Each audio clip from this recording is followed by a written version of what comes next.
ushering a cultural change at Tajrambaghpalacehotel. In 1989, I joined the Tajrambaghpalacehotel, Jaipur, a magnificent palace hotel. I was transferred from Taj Westin Hotel, Bangalore, as a senior captain, and joined here also as a senior captain. Cultural differences were to be expected. Waiters there could communicate in English with guests reasonably well and could understand also. But here the waiters were Jats, Dogras, and Rajputs who could not be expected to speak in English.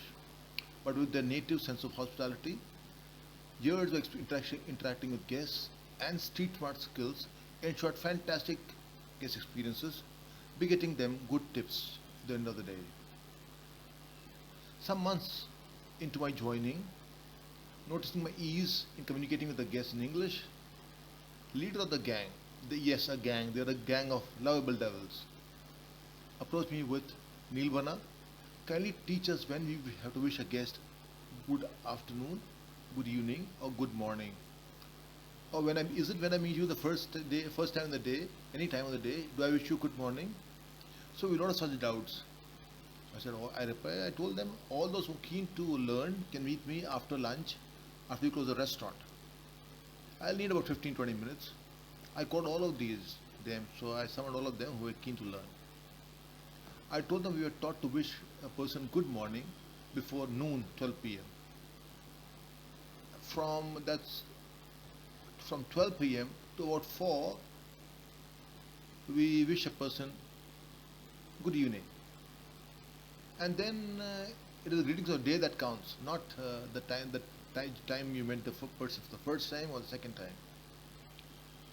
So does that mean you look at the clock every time you wish the guest? I said, no, not at all. There's an approximation, nothing more. But then when we wish the guest at time good morning, they pat our shoulders and say good afternoon. I said, so is there a problem? I said, reply back saying good afternoon, sir. No, we feel slighted. I said, why? Can't the guest be wrong? No, how can he be? He's an Angrez, he can't be wrong. Nilvana. I said, it's an approximation. Breakfast time, you wish a person good morning. Lunch time, you wish a person good afternoon. And dinner time, post and tea time, you wish a person good evening. Dinner time, you wish them good evening. End of matter. But then, Nilbana, you wish a guest while seeing them off with either good day or good evening, never good night. That I had to explain why good day and why not good night. Good night because if I wish a person good night as the last greeting of the day, and if suppose a guest has a plan for the evening, I would have to wish him good evening, not good night. I don't know. But yes, when I go as a waiter, carrying a tray to the room in the room service to either serve dinner or to clear the tray, I use my discretion to wish him good evening or good evening. When I serve the food, I would wish him good evening. When I'm clearing it, I wish him good night. When I'm giving him maybe a very late drink or beverage, I wish him good night. I realized I had created a landmine of problems for them, as we are more confused than before. So you all look more confused than before, right? Yes, Nilvana, a chorus. Out of sheer respect for a supervisor, but volunteered to take the time off, put in efforts to clarify the doubts, the normally tongue-in-cheek devils kept quiet. Understanding the predicament, I promised to simplify this for them within 24 hours. I had no clue how I was going to do it, but I knew I had to do it. That evening, fortunately, I was off for the day. There I was seated at the Indian Airlines city office, waiting for the girl whom I was dating then. I was at the counter, and I heard her telephonic greeting. And that's the solution that I was looking for. I was racking my brain for till then. Relieved, I smiled. I had a beautiful date that evening, but implementing change is difficult. For it runs into the problem of it's difficult to change. Let's continue the old one. No. It's a problem. No. We might have a problem with the management, with everything else, with the weather, everything. True to the script on my proposing this simple traditional greeting of this land of hospitality, I anticipated this mountain, but I was prepared with my ace and I played it. I know, I said, you are all worried that you'll incur the wrath of the management and the ire of the guests. And that will see you getting negative feedback and see a drop in your tips. I expected this replies from my waiters and they nodded in unison. I said, yes.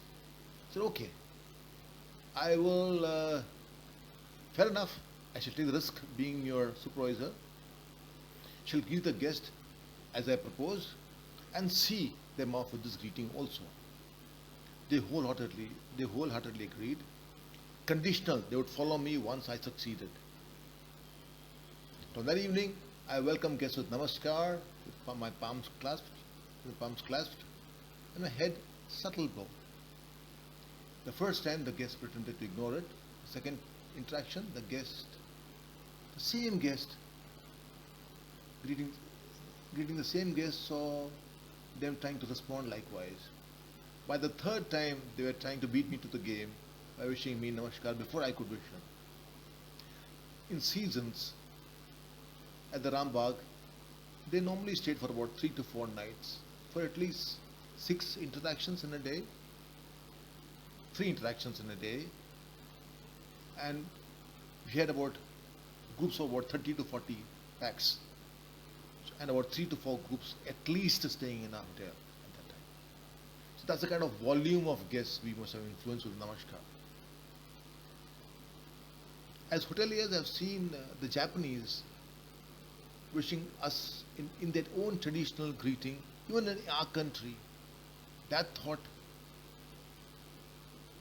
maybe inspired me that let me start with the traditional greeting of this land, which is so beautiful and which makes my waiters comfortable too.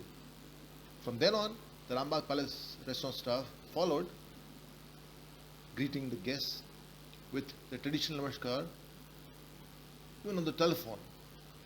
And later explained, aren't you comfortable, relaxed, instead of being nervous? Feel slighted to ensure the guest carries with him. And a very small little, a small little piece of India with him. And isn't that beautiful? And how subtly you've done it. Because isn't tourism a soft, intangible export? So when the guest goes back to his country, he will be spreading this message of namaskar to everyone, thanks to you all. So they enjoyed that explanation, and never was, and Pandit Jawaharlal Nehru's quote, arguably the best quote on hospitality, welcome a guest to send back a friend, was practiced in its truest form. Embrace the twist to enjoy the turn.